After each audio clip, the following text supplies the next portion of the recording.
Welcome to The Explainer. Today we're diving straight into a really fascinating resource called The Debate.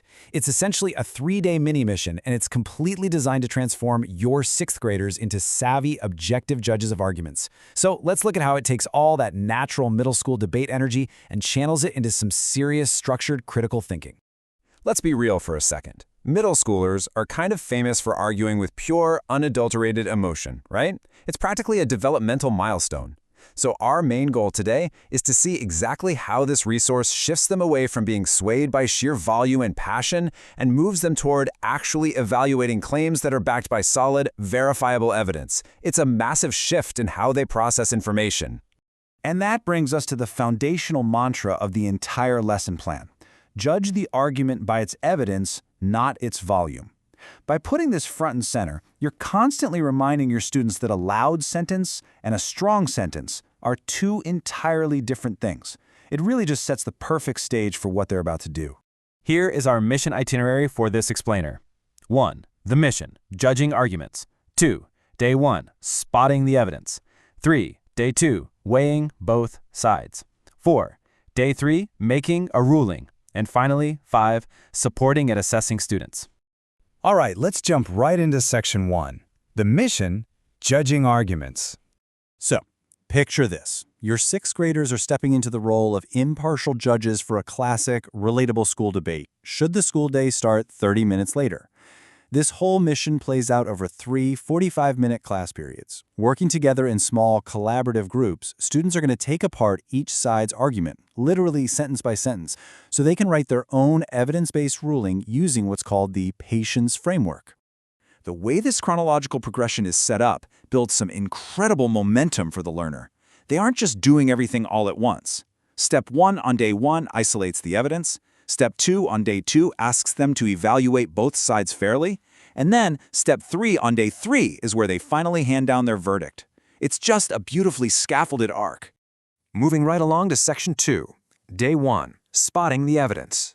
The stage is set, the start later side delivers its opening speech. Now, students aren't actually asked to agree or disagree yet. Their only job right now is to sort and label the sentences they hear.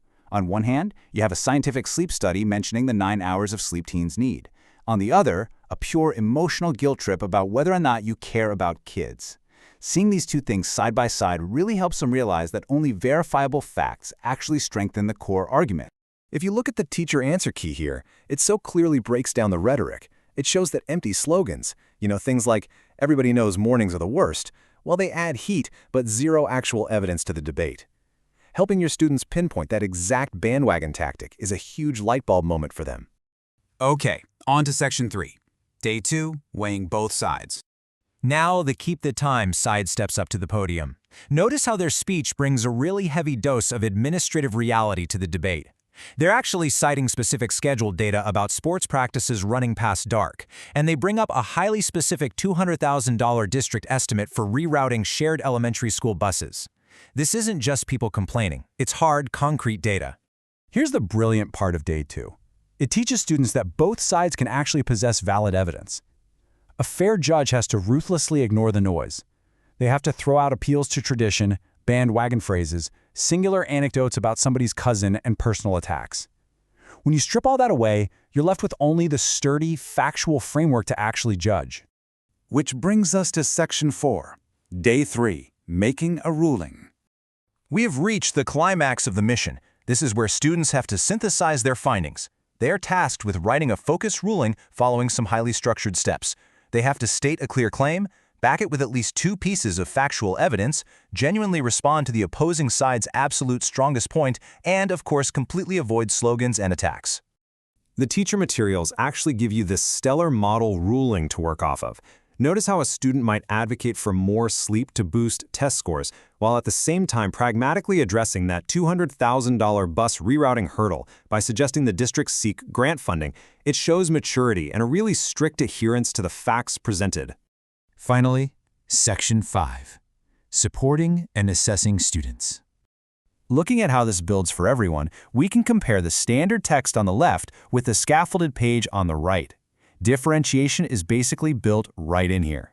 Providing clear definitions and sentence frames ensures that students who might need a bit more literacy support can focus purely on evaluating the argument itself without getting bogged down.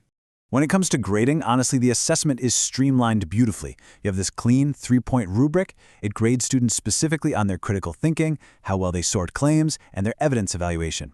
Notice what it doesn't do. It does not grade them on which side of the start time debate they ultimately chose. It's completely focused on the reasoning process itself. But you know, the ultimate test of their discernment is found in the capstone reflection.